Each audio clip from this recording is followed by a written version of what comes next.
Nós começamos a nossa segunda aula com a retrospectiva das nossas publicações. A primeira publicação, esse livrinho magrinho, 1972, primeiro curso de atualização sobre antibióticos, e, finalmente, a nossa última publicação, Antibiótico Quimioterápico Antimicrobianos, segunda edição, editado pela editora da Universidade e pela editora Sarvier, São Paulo.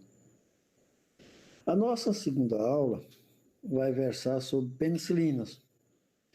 E eu começo aqui com uma frase do escritor Graciliano Ramos, que ele diz: a palavra não foi feita para enfeitar, brilhar como ouro falso. A palavra foi feita para dizer. Então vamos tentar dizer, de forma simples, alguma coisa sobre penicilinas naturais e semissintéticas. E começamos com a nossa observação de que as penicilinas naturais, elas foram, digamos assim, descobertas acidentalmente em 1929 por Alexander Fleming. Nós conhecemos a história. Fleming observou numa placa de Petri que um fungo, que era o penicillium notatum, que hoje chama-se crisógeno, ele matava bactérias. E essa descoberta de Fleming, eu não sei se ele não teve a oportunidade ou se não teve a ideia de converter isso aqui numa coisa prática, ela passou 12 anos sem utilidade. E, no entanto, eu tenho certeza que todos vocês conhecem Alexander Fleming. Inclusive, nós tivemos aqui um jovem político, foi candidato a um cargo eletivo aqui há alguns anos atrás, chamado Alexandre Fleming. Por aqui se vê como Fleming é conhecido. No entanto, poucas pessoas conhecem Chen e Florey, que em 1941 converteram a descoberta de Fleming em medicamento, penicilina.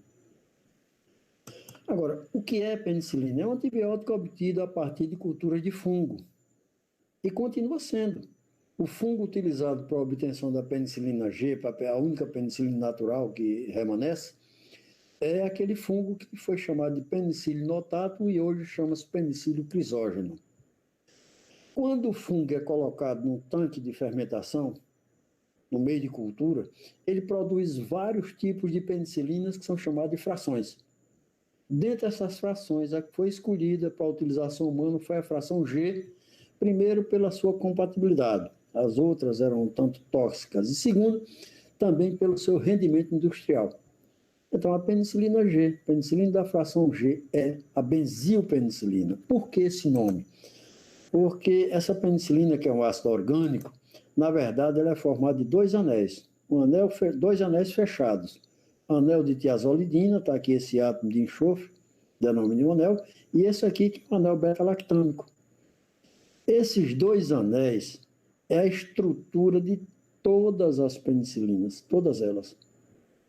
As naturais e as semissintéticas. Todas elas têm basicamente essa mesma estrutura. O que varia de uma penicilina para outra é o radical que é colocado aqui. Pode haver pequenas variações, por exemplo, no anel de tiazolidina, mas basicamente a estrutura central é essa substância, que é o chamado ácido 6-aminopenicilânico ou 6-APA.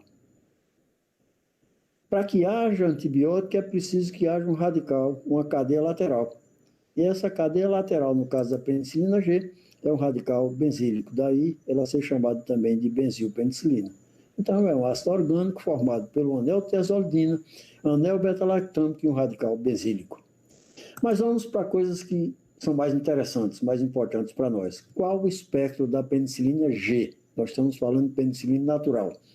Ela tem ação sobre cocos gram-positivos e gram-negativos, bacilos, só os gram-positivos, espiroquetos e actinomicetos. Vamos trocar isso em miúdos. Quais são os principais cocos que afetam o ser humano? Nós temos, dentre os gram-positivos, nós temos estafilococo, streptococo e pneumococo. Não estou dizendo que são apenas esses que existem, mas são os que mais frequentemente infectam o ser humano.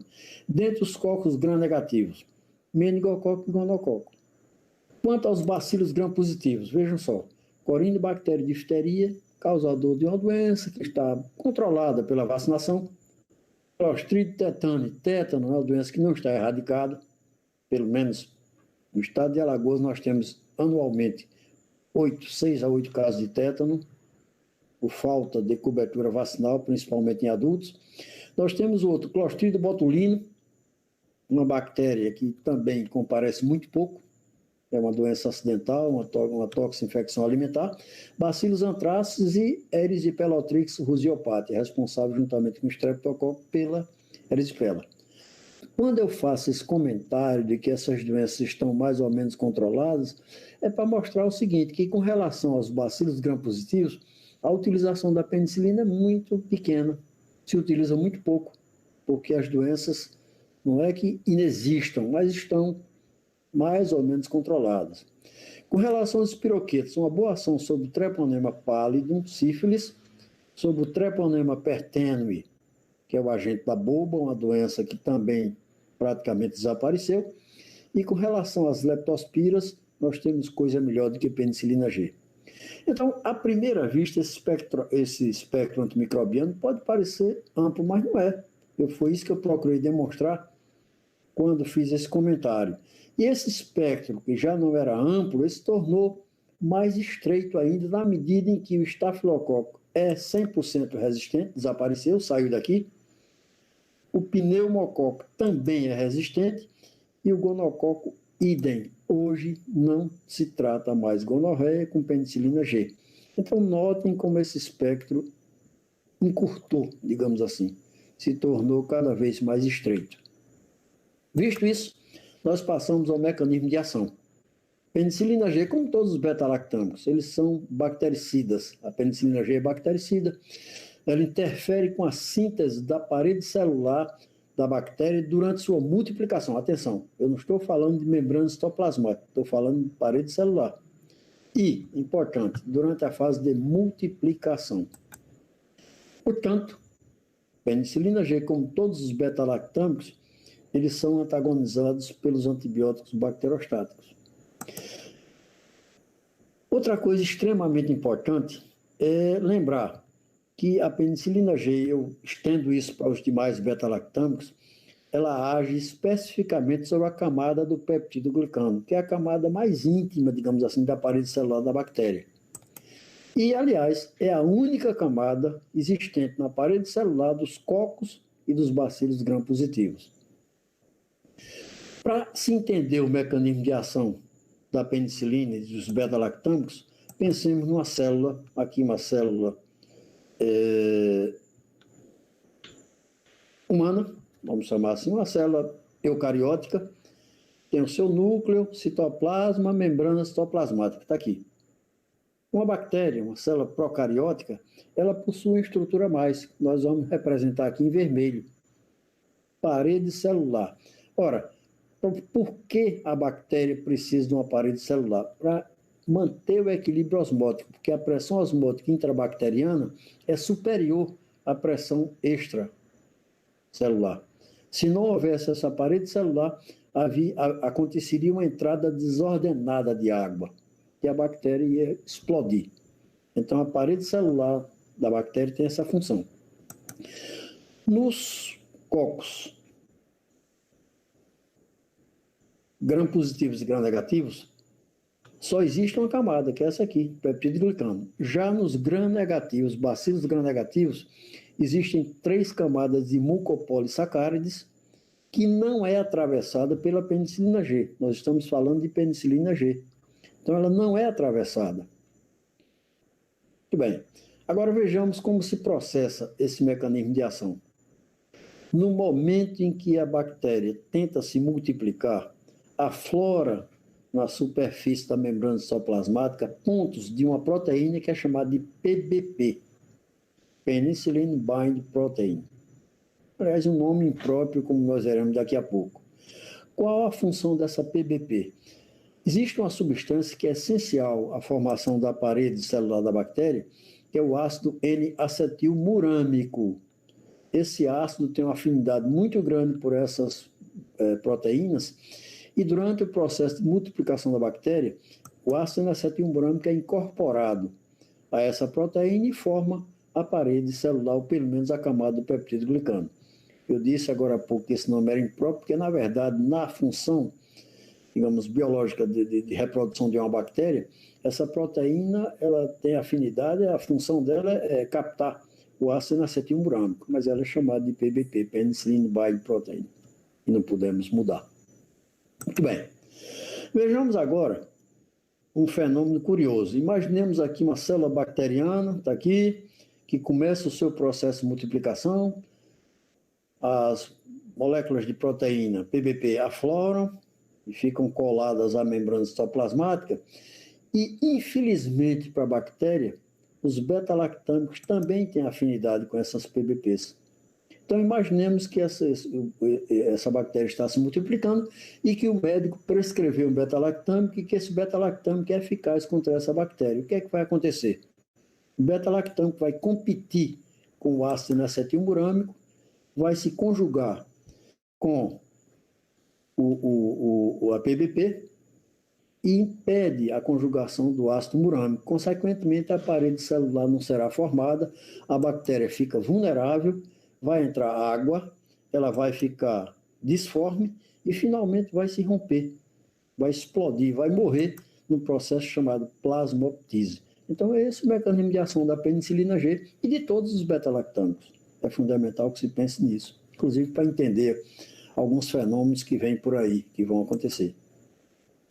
Logicamente, são insensíveis à penicilina. Insensíveis. Bacilos gram-negativos, por conta das 3 camadas de mucopolissacárides, sobre a camada do peptídeo glicano. Clamídia, que não tem parede celular. Não tem parede celular porque a pressão osmótica intrabacteriana é idêntica à externa. Consequentemente, não tem onde o beta-lactâmico atuar. E micoplasma, que não tem parede rígida, não sintetiza peptídeo glicano. São insensíveis. Vamos agora para a difusão, a farmacocinética da penicilina G. Ela se difunde bem no plasma, onde se conjuga com as proteínas. Nós vimos na nossa aula passada que esse fenômeno de conjugação de substâncias com proteínas é um fenômeno normal, acontece com praticamente todas as substâncias, inclusive com quase todos os antibióticos. Só que aqui pode acontecer um problema sério, porque a penicilina G é um apteno, ou seja, é um antígeno incompleto. E ela, no indivíduo sensível à penicilina, ela se completa justamente no momento dessa conjugação.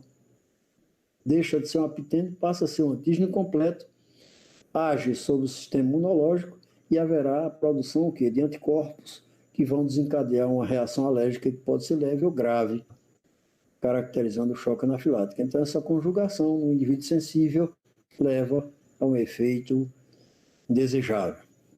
Muito bem, atravessa meninges lesadas. O beta-lactâmico, de modo geral, nós estamos falando aqui particularmente de penicilina G, mas podemos estender os beta-lactâmicos, só atravessa as meninges se houver lesão. Na medida em que o paciente tem uma meningite e começa a melhorar, a travessia começa a ficar dificultada. Isso traz para nós uma lição, de que quando nós estamos tratando o paciente com meningite, nós devemos levar a dose do antibiótico até o final, a mesma dose que foi usada no início, que se o antibiótico for, evidentemente, um beta-lactâmico, que a cada melhora do paciente, o antibiótico tem dificuldade de atravessar. Se a dose for diminuída, a terapêutica pode ser prejudicada. Ainda com relação à difusão, nós vemos o seguinte: atravessa a placenta, determina níveis amnióticos fetais proporcionais aos maternos sem dano. A penicilina G, ela pertence ao chamado grupo B do FDA, ou seja, é um antibiótico que não determina teratogênese em animais. Então, é considerado um antibiótico de segurança para ser utilizado durante a gestação. Agora, não determina níveis biliares terapêuticos e a sua eliminação é renal por secreção tubular. Já vimos que é em atividade porque não é metabolizado. Agora vamos aos efeitos adversos. Nós já dissemos repetidamente que a penicilina G não é tóxica. Que, aliás, os beta-lactâmicos, por atuarem numa estrutura que não existe na célula humana, não são tóxicos. No entanto, existem autores russos que registraram alguns efeitos que, de qualquer maneira, merecem ser relatados. Por exemplo, eles relataram acidentes neurológicos constantes de convulsões em pacientes que usaram mais de 80 milhões de unidades de penicilina G potássica. A gente vai ver que, na realidade, isso não vai acontecer. Na prática, não vai acontecer. Por quê? Porque a dose máxima de penicilina potássica em situações graves é de 500 mil de unidades por quilo de peso.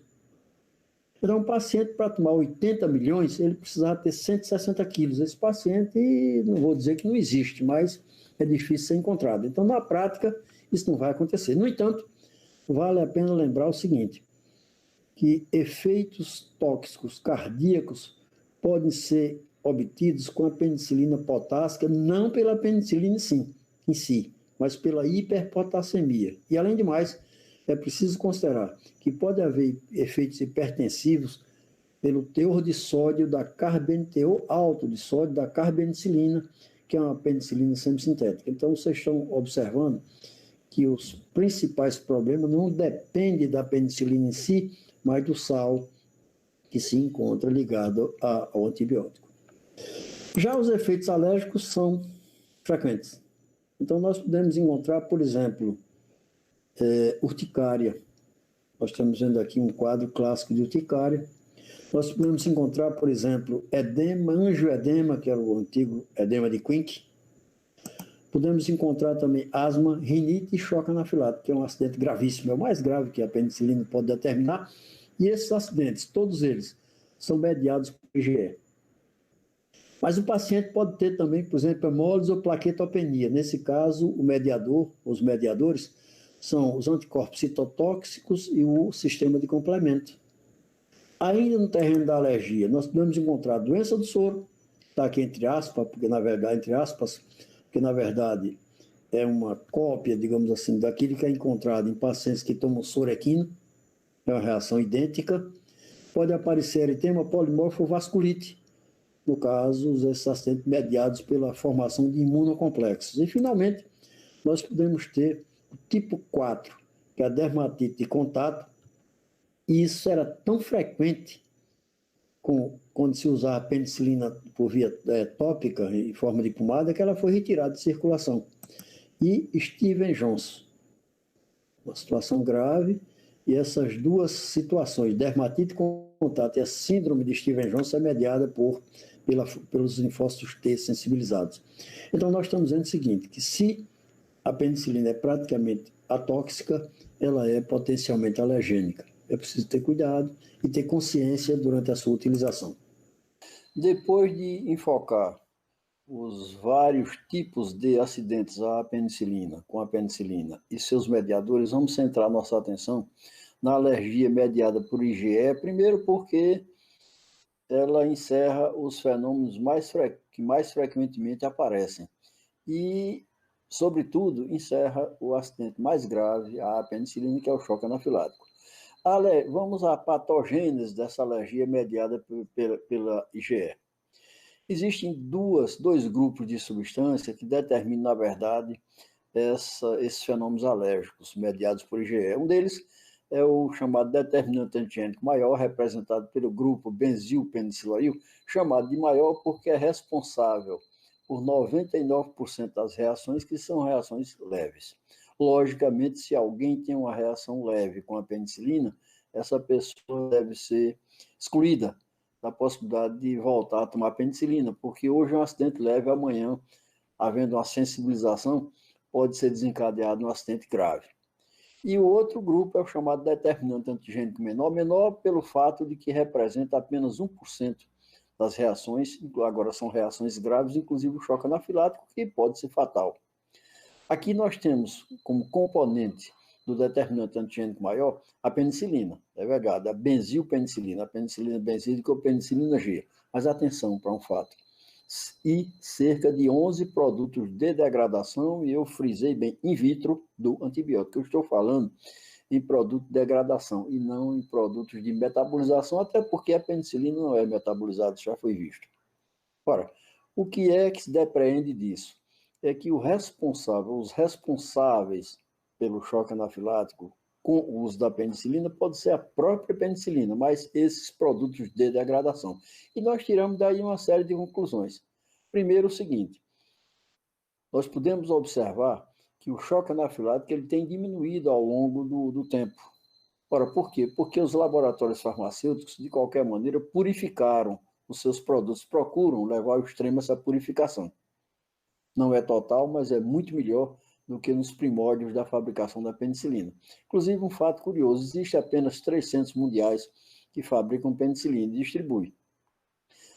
Há cerca de 4 anos atrás, faltou penicilina benzatina no mercado e se pensou inicialmente que fosse talvez alguma, usemos a expressão jogada do laboratório para prender o produto e depois aumentar na hora de aumentar o preço. Mas o que se viu não foi isso, foi realmente eles tiveram que dar uma parada para consertar algum problema relativo à fabricação e depois ela voltou e se normalizou. Então, a primeira conclusão que nós tiramos é essa, de que o choque anafilático está diminuindo mediante a purificação dos produtos que são levados ao mercado. Bom, mas diante do que foi exposto, se, na verdade, quem causa o choque não é só a penicilina, mas esse produto de degradação que compõe o determinante antigênico menor. O que fazer diante da possibilidade de alergia à penicilina? Se essa alergia é conhecida, não usar o antibiótico. Se ela é desconhecida, ou seja, se nós vamos utilizar a penicilina a primeira vez e conversamos com o paciente, ele nunca tomou, nós poderíamos ser tentados a fazer o teste de sensibilidade ao produto. Agora, esse teste consta na diluição da penicilina que vai ser utilizada e a injeção dessa porção diluída por via subcutânea. Qual é o seguinte, que esse teste ele não deve ser feito. Primeiro, porque a alergia é qualitativa. A quantidade de penicilina que foi colocada ali para fazer o tal teste, entre aspas, pode causar o choque. E segundo, porque na hora que nós fazemos o teste, nós estamos com certeza testando penicilina. É o que nós sabemos que tem naquele frasco ampula, penicilina, mas nós não sabemos se naquele frasco ampula tem os produtos de degradação e se tem exatamente aquele produto de degradação ao qual o paciente é alérgico. Pode ser que naquele frasco tenha os produtos 4, 5, 6 e o paciente seja alérgico ao 9. Então, esse teste não deve ser feito. Ora, o que fazer, então, para utilizar a penicilina quando se desconhece o terreno alérgico do paciente?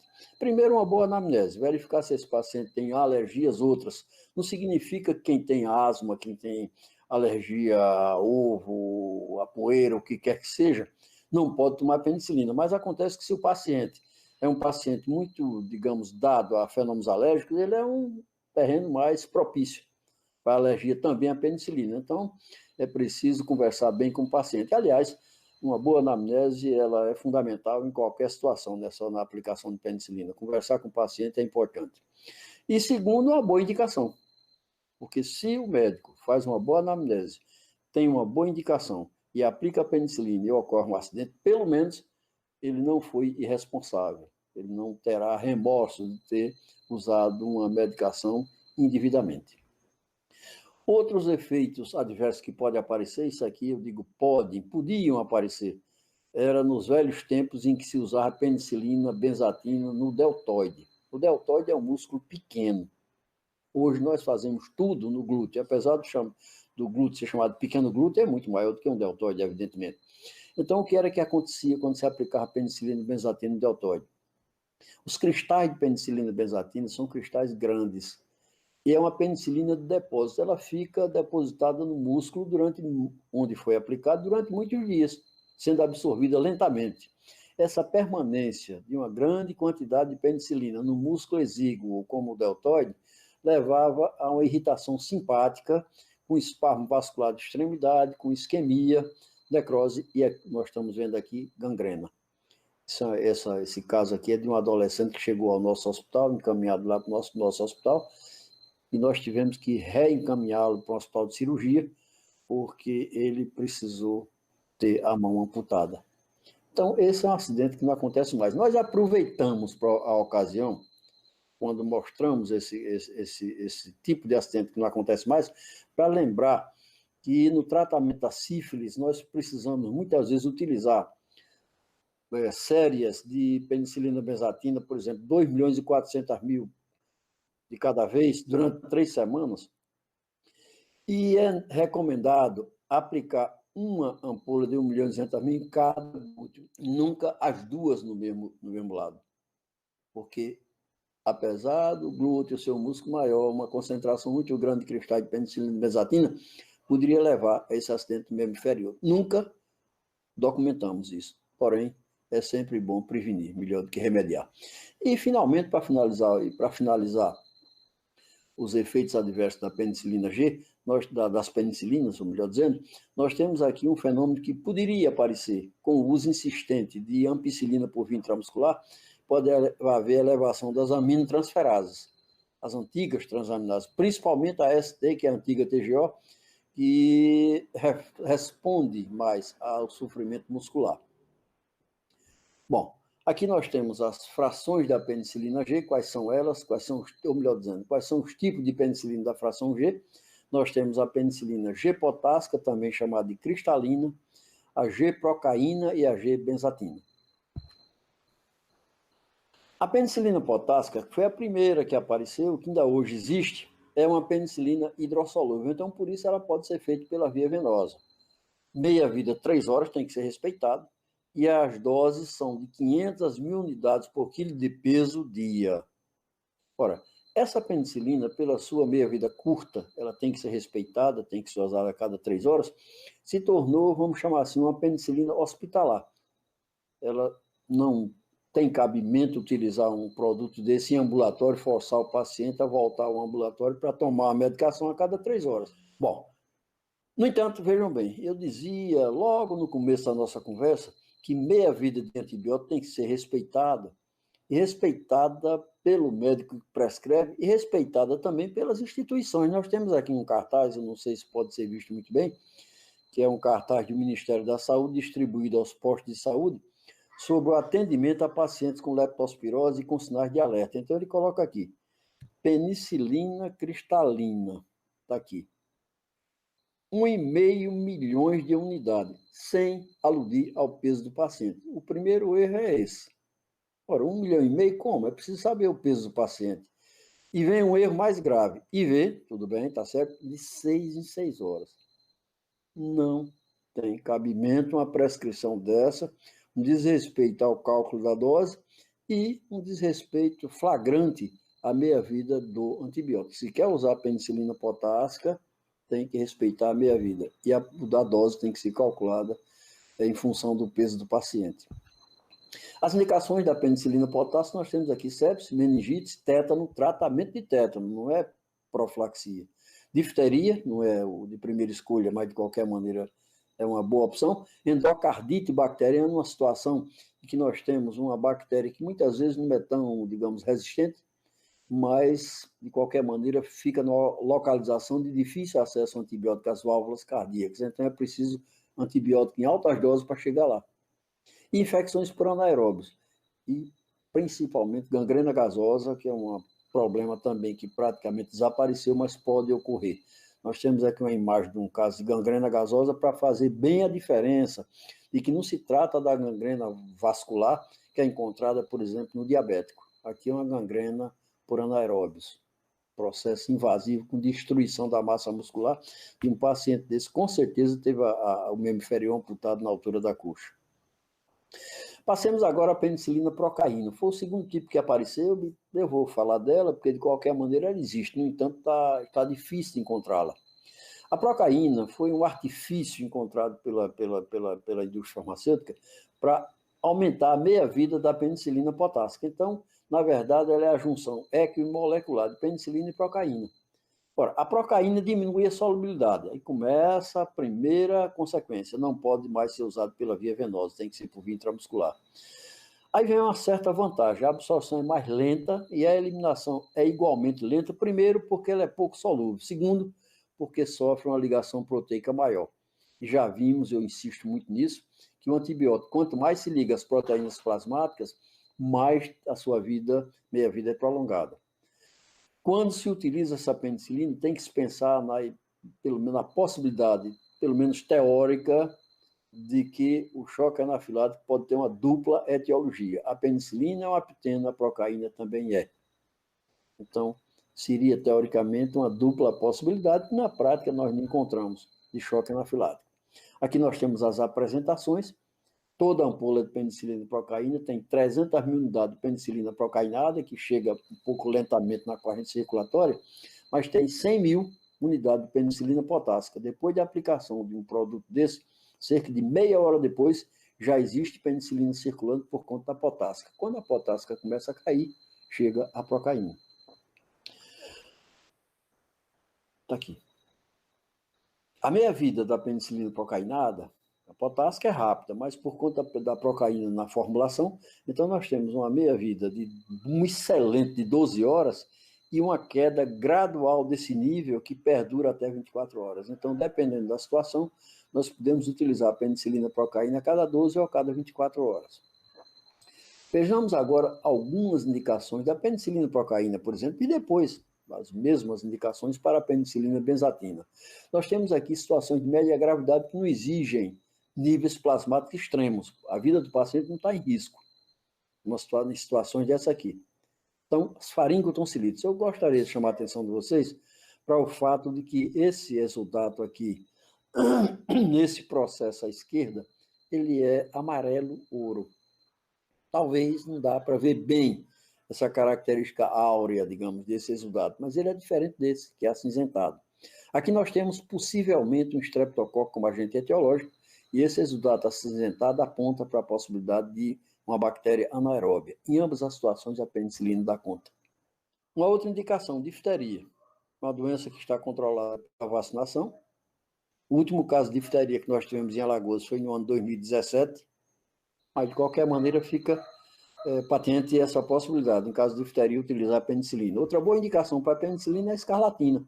Como nós sabemos, é uma doença causada pelo streptococo beta-hemolítico, do grupo A, e o streptococo continua respondendo muito bem à terapêutica com penicilina.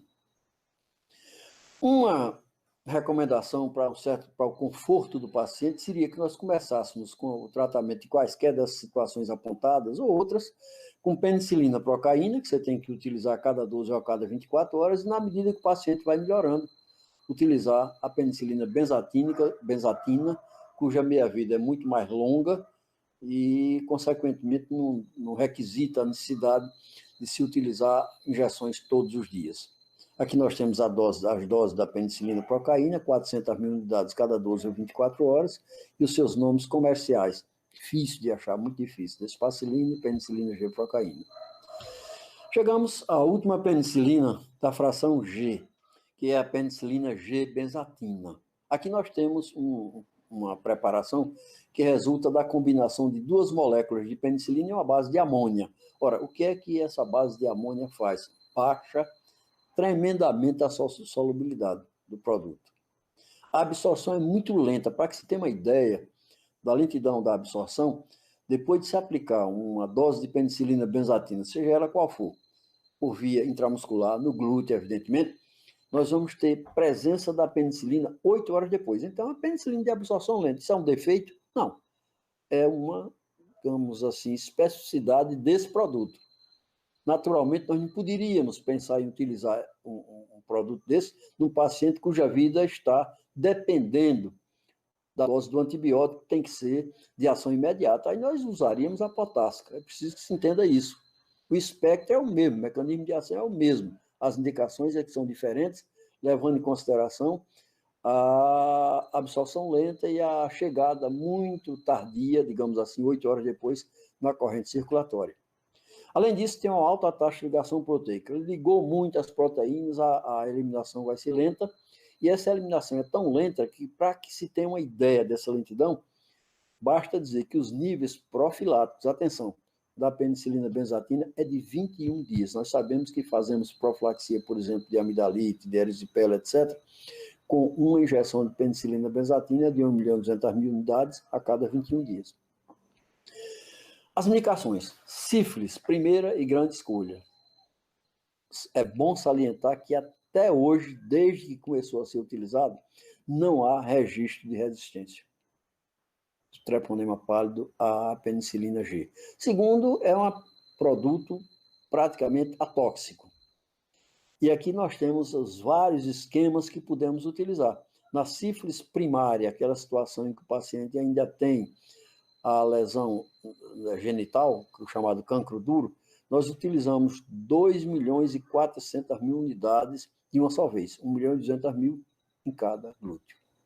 Sífilis secundária é aquela situação em que já houve a disseminação do treponema na corrente circulatória, o paciente já não tem mais aquela lesão primária, o cancro duro desapareceu, ele achava até que estava curado e aparecem os sinais de secundarismo. Então, nós temos, por exemplo, possibilidade de febre, um exantema maculopapular não pruriginoso, com uma característica, chamado exantema palmo-plantar. Isso é, se não patognomônico, mas típico de sífilis secundária. Exantema macular, pápulo macular, desculpe, não pruriginoso, e o exantema palmo-plantar. Está aqui. É muito importante salientar que essas lesões cutâneas são ricas em treponema. Então, quem vai manipular um paciente desse deve usar luva. Aqui nós temos o mesmo esquema posológico. 2.400.000 unidades, 1.200.000 em cada glúteo. Na sífilis indeterminada, essa nós não sabemos quando foi que o paciente se contaminou, ele não tem mais lesões de secundarismo, sífilis indeterminada, o diagnóstico é feito pelo exame laboratorial, a dose é a mesma, 2.400.000 unidades. Na sífilis terciária, aqui nós temos situação gravíssima. A sífilis terciária se caracteriza pelas lesões cardíacas, de artéria aorta, lesões neurológicas, etc. Então, aqui nós temos uma posologia muito mais avantajada, 7.200.000 unidades, ou seja, 2.400.000 unidades a cada semana. Lembrando que se o paciente começar um esquema desse e perder uma das doses, ele tem que recomeçar. Vejamos agora o que fazer para tratar um indivíduo com sífilis, sendo ele alérgico à penicilina. Tetraciclinas, boa opção.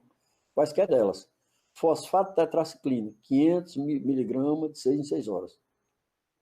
Minociclina, 200 mg iniciais, 100 mg de 12 em 12 horas. E doxiciclina, 200 mg iniciais e 100 mg por dia. Isso durante 20 dias. Aí o tratamento tem que ser mais longo, porque a droga não é tão eficaz quanto a penicilina. Pode-se usar também a eritromicina, um macrolídeo, meia-vida de 6 horas, se for estearato eritromicina, 500 mg de 6 em 6 horas, se for estolato de eritromicina, que é o que nós encontramos com mais frequência, 500 mg de 8 em 8 horas, durante 15 a 20 dias. Agora vejamos sífilis na gestante. É muito importante o diagnóstico precoce. Havia uma informação, me recordo, quando eu era estudante, de que o treponema pallidum, o agente etiológico da sífilis, quando acometia uma gestante, ele só conseguia atravessar a membrana placentária depois de 4 meses de gestação. Essa informação caiu por terra. Ele atravessa em qualquer fase da gestação.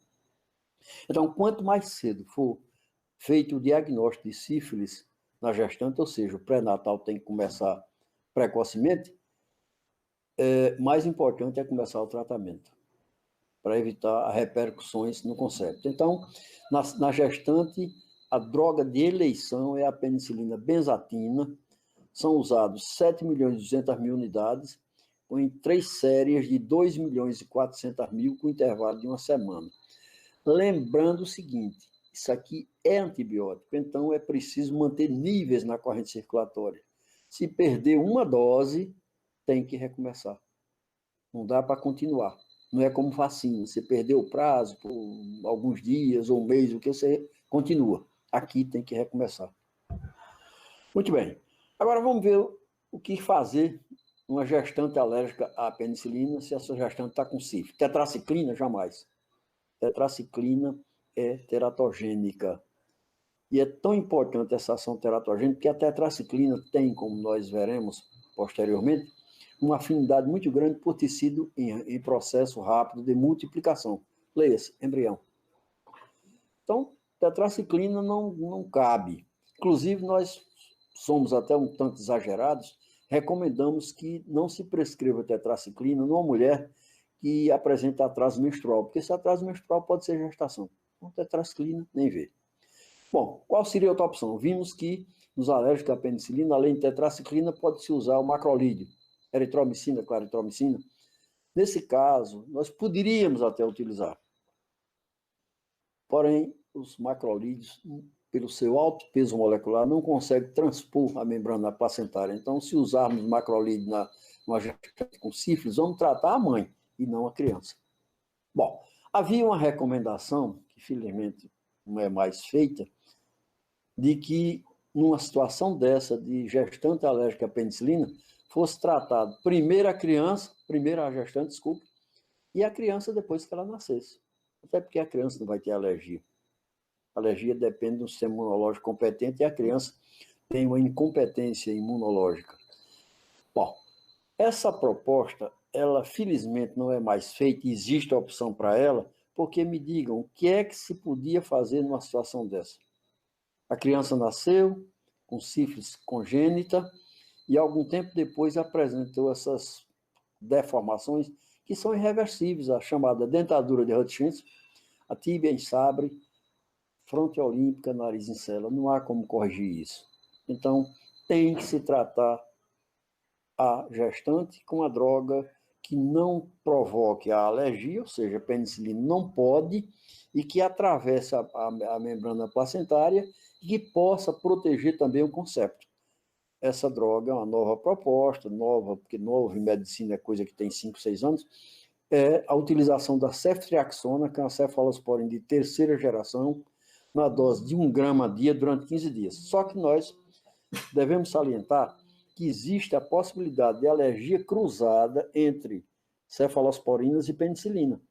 Inclusive, no caso da cefalosporina de primeira geração, nós veremos isso numa aula posterior, a possibilidade de alergia é em torno de 20%. Com a ceftriaxona, que é de terceira geração, essa possibilidade cai para 10%, mas existe. Então, o que é que se tem que fazer? Começar o tratamento dessa gestante com ela hospitalizada. E se aparecer o choque, nós teremos possibilidade de coibir.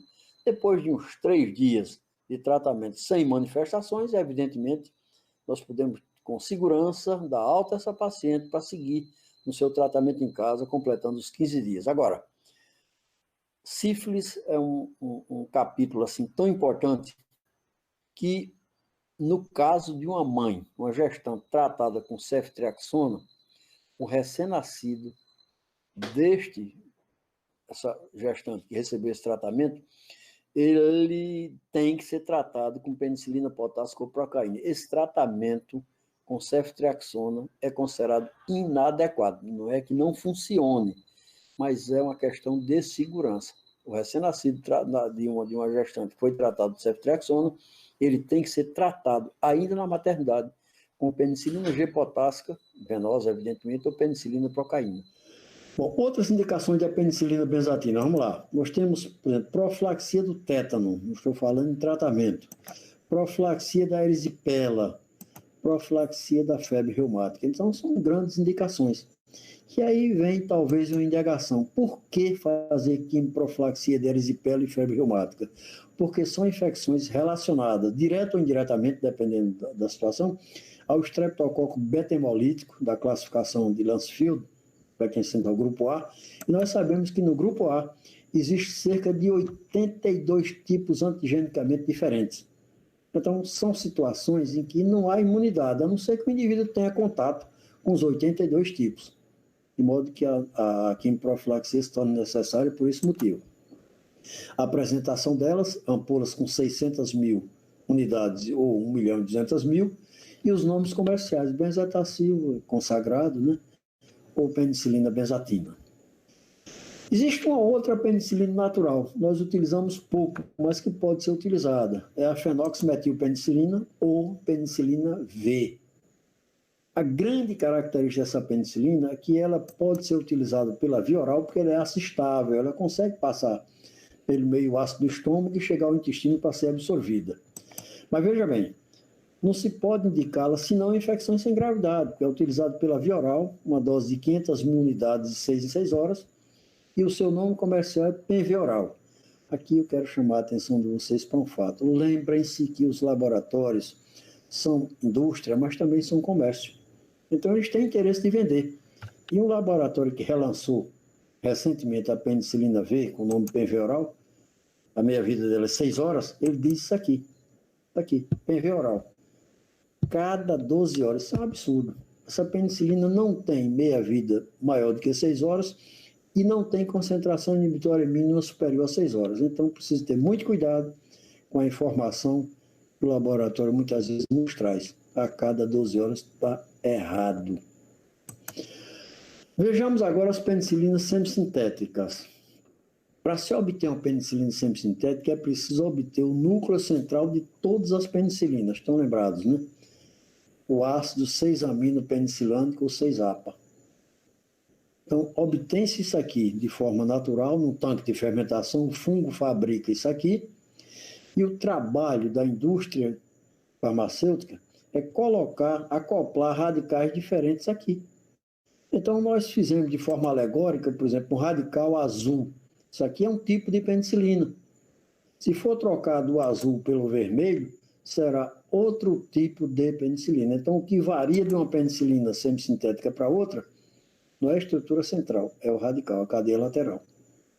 Essas penicilinas são divididas em grupos atualmente. Então, nós temos o grupo das isoxazolil-penicilinas, com um só representante, que é a oxacilina. O grupo das aminobenzilpenicilinas, com 2 produtos muito conhecidos, ampicilina e amoxicilina.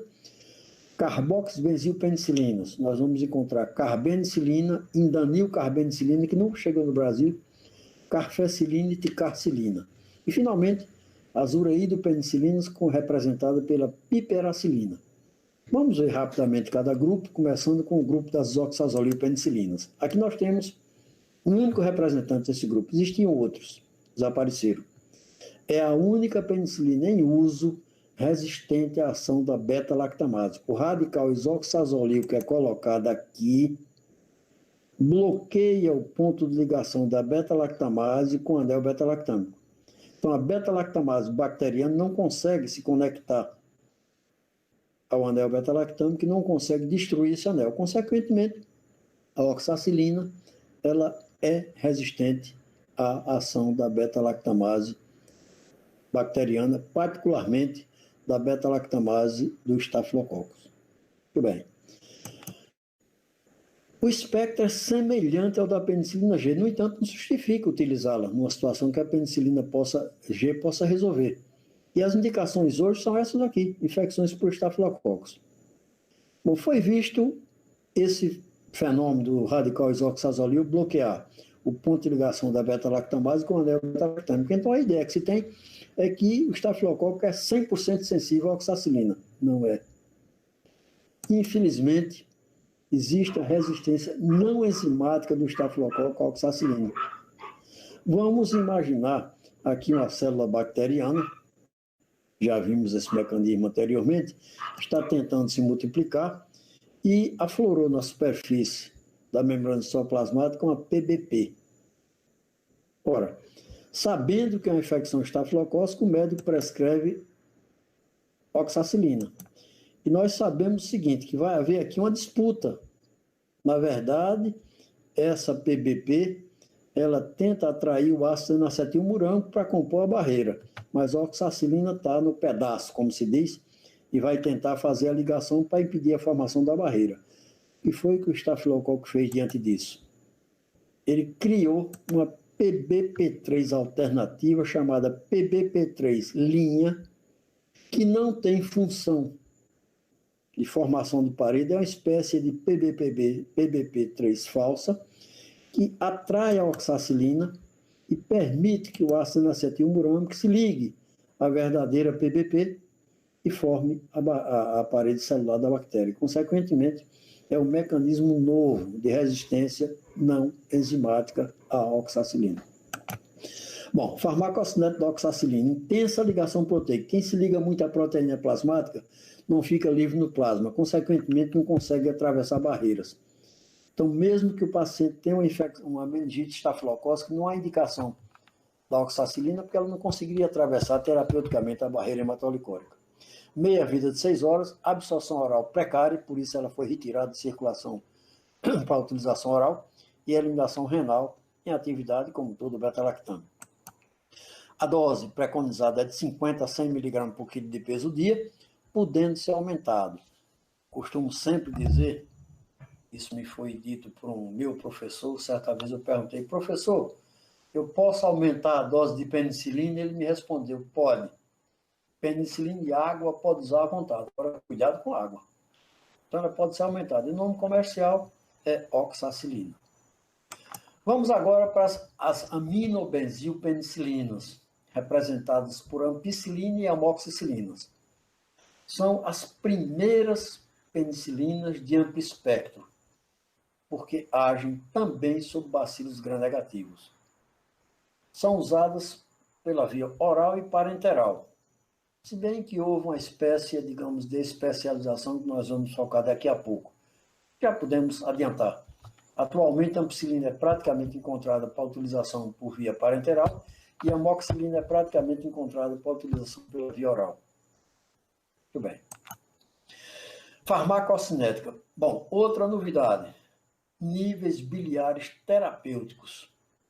Atravessa as meninges, atravessa a membrana placentária pertencendo ao grupo B do FDA, lembrando que quem pertence ao grupo B pode ser usado durante a gestação, porque não houve teratogênese em experiência com animais de laboratório, não são metabolizadas, consequentemente pode ser usado em hepatopatas, e tem a eliminação renal em atividade, o que faz dessas penicilinas semissintéticas uma arma potencial, apesar de estar falhando muito ultimamente, nas infecções urinárias. Agora, vale salientar que elas são sensíveis às beta-lactamases, então, isoladamente, não pode ser usado em infecções, não deve ser utilizado em infecções por estafilococcus.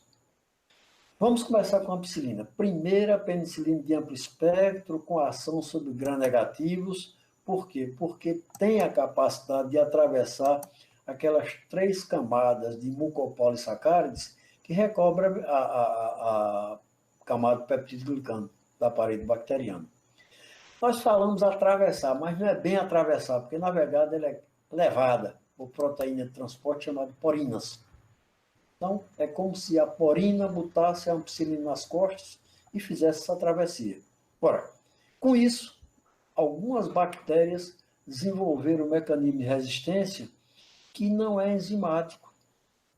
É simplesmente uma perda de porina. Bactérias perdem porinas para desenvolver resistência. Ora, com a perda de porina, a ampicilina não pode atravessar, consequentemente a bactéria se torna resistente à ampicilina. Vamos lá. Bom, uso oral. Eu disse agora há pouco que está mais ou menos consagrada a utilização da ampicilina pela via parenteral. Por quê? Porque quando se usa por via oral, a absorção intestinal é prejudicada pela presença de alimentos. Isso não é muito interessante, mas isso é um defeito? Pode ser encarado como defeito, mas pode ser encarado também como virtude. Em terapêutica não existe maniqueísmo. Ou seja, isso aqui é mal, isso aqui é bom. Ora, numa enteroinfecção por uma bactéria sensível à ampicilina, isso seria uma virtude, porque permanecendo mais na luz intestinal, ela estará no sítio da infecção. Então, entre a ampicilina e a amoxicilina, por exemplo, uma enteroinfecção, é preferível utilizar a ampicilina pela sua permanência mais longa, mais maciça no trato intestinal. Vamos lá, uso parenteral, pode ser IV, é hidrossolúvel, é usado geralmente IV, lembrando que quando é usado pela via intramuscular pode levar ao aumento das aminotransferases. Meia-vida, 6 horas. Né? Dose, em torno de 25 a 50 mg por quilo peso dia, sendo que nos gram-negativos, quando ela tem aquele trabalho de atravessar aquelas camadas superficiais da parede celular, a dose deve ser aumentada, passa para 50 a 100 mg por peso dia. E numa meningite, quando tem que sobrar antibiótico no plasma para que ele atravesse a barreira hematolicórica, a dose é aumentada consideravelmente, 200 a 400 mg por quilo peso dia. Vamos agora para a amoxicilina, que é um derivado da ampicilina. A diferença da amoxicilina para a ampicilina é que ela tem melhor absorção em presença de alimentos, isso aí, no caso, pode ser encarado como virtude, e uma meia-vida maior. Ampicilina 6 horas, amoxicilina 8 horas. As indicações as mesmas da ampicilina. E o uso ficou consagrado pela via oral, se bem que em alguns países pode ser encontrada ampicilina para utilização pela via parenteral. Doses 25 a 50 mg por quilograma dia, e em gram-negativos aumenta, como se fez com a ampicilina, 50 a 100 mg por quilograma de peso dia. Principais indicações: faringotonsilites, piodermite, erisipela, escarlatina, pneumonia pneumocócica. Penicilina G não atua mais, mas a amoxicilina pode ser uma tentativa, bem como a ampicilina. Infecções de vias aéreas superiores, traqueite, traqueobronquite, laringites, otites, apesar de que já existe uma certa resistência das bactérias causadoras, colangites, colecistites, portadores são de Salmonella typhi, ela determina níveis biliares terapêuticos, infecções urinárias, mormente na gestação.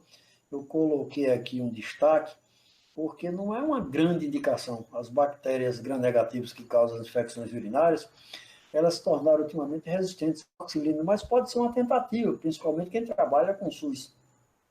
Uma tentativa de abordar a infecção urinária em gestante, dada a segurança da amoxicilina durante a gestação. Meningite meningocócica, na falta de ceftriaxona, isso aqui seria indicação para a ampicilina. E agora nós vamos verificar a questão da resistência. Falamos agora há pouco que algumas bactérias perdem porinas e com isso não fazem a travessia da ampicilina-amoxicilina, daquelas 3 camadas superficiais da parede celular dos gram-negativos. Então, esse é um mecanismo que tem crescido, tem se mostrado importante. O outro mecanismo de resistência é o mecanismo enzimático. A enzima beta-lactamase, produzida pela bactéria, atua sob a ligação do anel beta-lactâmico com o radical amino-benzílico. Está aqui. No caso da penicilina G, é o radical benzílico, aqui um amino benzílico. Então, com isso, o anel beta-lactâmico é aberto, é destruído e o antibiótico é inutilizado. O que é que se pode fazer para, digamos assim, evitar, enfrentar essa resistência? Eu digo sempre na brincadeira, com relação à resistência porínica, a única coisa que nós podemos fazer é orar. Só. Não há nada que possamos fazer para evitar ou para contrapor essa resistência porínica. Já na resistência enzimática, aí sim, nós temos uma alternativa, associar o antibiótico a inibidores de beta-lactamase. Principalmente ácido clavulânico, ou clavulanato de potássio, é a mesma coisa, e o sulbactam. O que é o inibidor de beta-lactamase? É, na verdade, um beta-lactâmico com fraca ação antibiótica, mas com uma afinidade fantástica pelas beta-lactamases bacterianas. Ora, o que é que ocorre quando nós utilizamos um inibidor de beta-lactamase? Esse inibidor, atraindo toda a enzima para si, deixa o antibiótico livre. E o antibiótico aí vai atuar, porque não existe mais aquele mecanismo de atuação enzimática. Agora, é preciso considerar que na hora que se usa o inibidor de beta-lactamase junto com a amoxicilina ou ampicilina, ele interfere com as suas indicações. Já existe uma possibilidade de hepatopatia e já existe uma certa cautela para se utilizar durante a gestação. A amoxicilina, por exemplo, com sulbactam, a amoxicilina pura, ela é do grupo B. É aquele grupo em que não houve evidência de teratogênese em animais de laboratório. Quando a amoxicilina é usada junto com o sulbactam, ela já passa para o grupo C.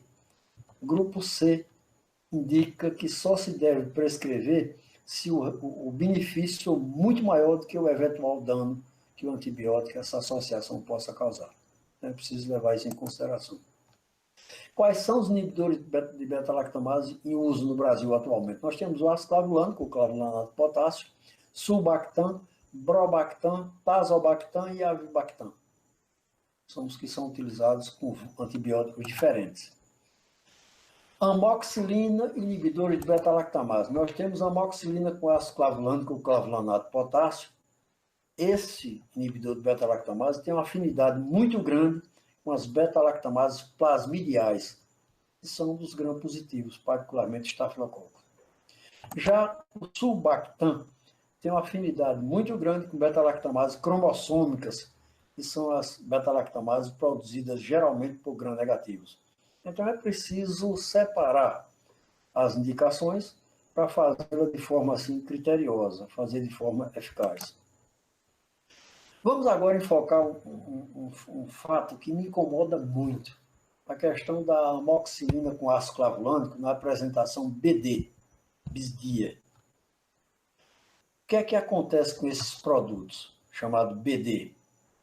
No produto normal, a associação de ácido de amoxicilina com ácido clavulânico, coloca-se 500 mg de amoxicilina, 125 mg de ácido clavulânico. No BD, permanece 125 de ácido clavulânico e coloca-se 875 mg de amoxicilina, alegando que esse aumento de dose vai aumentar a meia-vida do antibiótico e permite que ele seja usado a cada 12 horas. Isso é uma falácia. O aumento de dose aumenta a eliminação. O rim passa a eliminar mais rapidamente, trabalha mais para eliminar mais. Então, o fato da junção do inibidor de beta-lactamase e do aumento da dosagem da amoxicilina de 500 para 875 não aumenta a meia-vida do antibiótico. Na nossa opinião, os produtos BD devem obedecer à meia-vida do antibiótico, ou seja, 8 horas. Vamos agora enfocar a ampicilina sulbactam, que nós temos boas indicações. Então, infecção por gram-positivos e gram-negativos, produtora de beta-lactamase. Importantíssima indicação. Infecções pelo Acinetobacter baumannii. Existem as limitações, dissemos agora há pouco, o sulbactam entrou e provocou limitações, por exemplo, não usar em hepatopatas, nas gestantes passa por grupo C do FDA, ou seja, usar-se o benefício muito maior do que o risco, e não usar em nutrizes, porque vai ser eliminado pelo leite. Agora aqui aconteceu uma coisa interessante. A indústria farmacêutica simplesmente associou o antibiótico já existente, a ampicilina com sulbactam, e disse o seguinte, que ele é um novo antibiótico. Nome comercial Nassim, esse novo antibiótico a indústria fabrica chamou de sultamicilina. Então, sultamicilina é simplesmente a associação de ampicilina com sulbactam. Não é nada de novo, a não ser com relação à associação. Nomes comerciais, nós temos vários aqui, ampicilina, amplacilina, binotal, ampicilinas genéricas e similares, ampicilina sulbactam, Nassim, amoxicilina, amoxidal, amoxipem, amoxicilinas, amoxicilina com ácido clavulânico, clavulin, sinoticlav, etc. E amoxicilina com sulbactam, subamox, trifamox. Chegamos agora às carboxibenzilpenicilinas, penicilinas que mudaram de lado, digamos assim. Porque até agora nós percebemos que, apesar de terem amplo espectro, elas muitas vezes atuam muito melhor sobre gram-positivos. Aqui nós temos carbenicilina, indanilcarbenicilina, carfecilina e ticarcilina, que agem particularmente sobre gram-negativos, inclusive chamados germes problema. Nós listamos aqui alguns. Pseudomonas, proteovulgares, Providência retiger, Morganella morgana.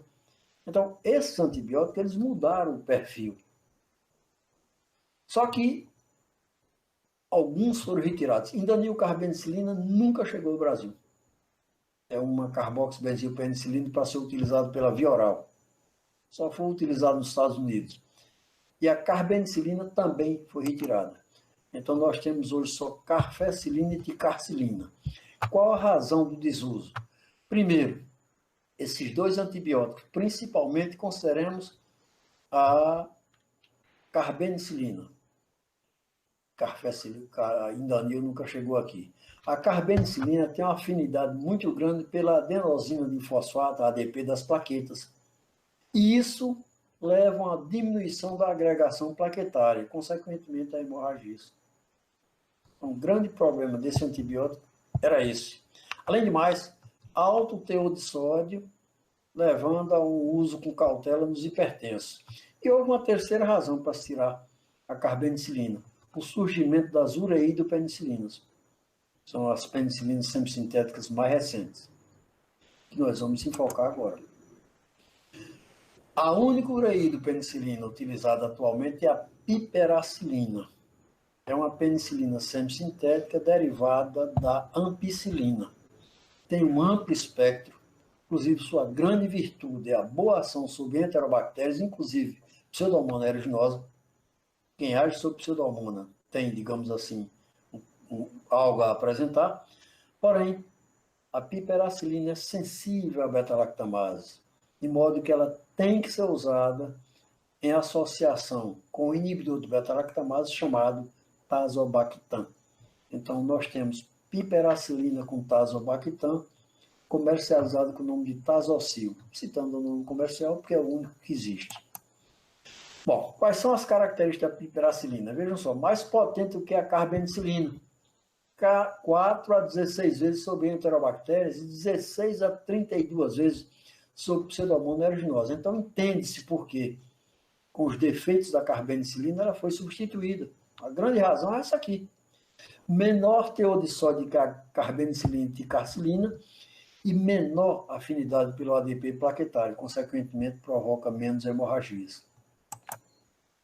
Espectro muito amplo, atuação sobre cocos gram-positivos e gram-negativos, aeróbios e anaeróbios. Evidentemente, ninguém vai pensar em utilizar um antibiótico sobre, por exemplo, infecções por estreptococo. Seria dar um tiro de canhão no mosquito. Não há necessidade. Outra indicação, aliás, a grande indicação, ação sobre bacilos gram-negativos. Então, nós temos a ação sobre hemófilos influenza, também de encabimento. Nós sublinhamos aqui, colocamos negritos os mais importantes, Escherichia coli, naturalmente nós estamos referindo a Escherichia coli patogênica, Salmonella, Shigella, Proteus vulgaris, Providência retigere, Morganella morgana e Pseudomonas aeruginosa. Então, vocês podem perceber que no espectro estão os chamados germes problema. Resistência existe. É uma resistência enzimática e, no caso, a piperacilina é inativada pelas beta-lactamases plasmidiais, ou seja, aquelas produzidas por preferencialmente por gram-positivos. Farmacocinética, absorção parenteral, tem cabimento um antibiótico com a potência dessa, com a especificidade dessa, ser utilizado pela via oral. Boa concentração plasmática, no entanto, note uma deficiência, níveis glicóricos precários, alta concentração biliar e eliminação renal, por filtração glomerular e secreção tubular, e uma eliminação alternativa também biliar fecal. Então, um antibiótico que pode até ser mais tolerado pela multiplicidade, digamos assim, de vias de eliminação. Aqui as indicações: infecções por Pseudomonas aeruginosa, Proteus vulgaris, Morganella morgana, Providência retigere, Klebsiella principalmente. E aqui nós temos as doses, 200 a 300 mg por quilo peso dia, com intervalos de 4 horas ou de 6 horas entre as doses. Já no recém-nascido, nós temos uma dose menor, 70, claro, peso menor, 75 a 100 mg por quilo peso dia. E uma coisa curiosa, 12 em 12 horas. Por quê? Nós dissemos agora há pouco que o antibiótico não modifica a sua velocidade de eliminação de acordo com a dose. Esse retardo de eliminação tem nada a ver com a dose, tem a ver com a imaturidade renal do recém-nascido. Todo antibiótico utilizado em recém-nascido tem que se fazer isso, um aumento do espaço entre as doses. Por exemplo, nós insistimos muito agora há pouco que a amoxicilina tem que ser usada de 8 em 8 horas, mas em recém-nascido é de 12 em 12, por conta da imaturidade renal. Recomenda-se infusão lenta durante 5 minutos, né? E os nomes comerciais, nome comercial, nós temos 2, são a Tazocil e piperacilina com tazobactam. Com isso, nós encerramos a nossa segunda aula e continuaremos posteriormente amanhã. Ei, você estudante, já está sabendo da novidade? O Jaleco está de cara nova. A plataforma foi totalmente reformulada e está com um visual mais intuitivo e moderno. Com a página inicial mais organizada, você agora pode buscar por um assunto rapidamente e acessar o conteúdo por disciplinas, cursos, categorias, sistemas e vídeos, de forma simples e intuitiva.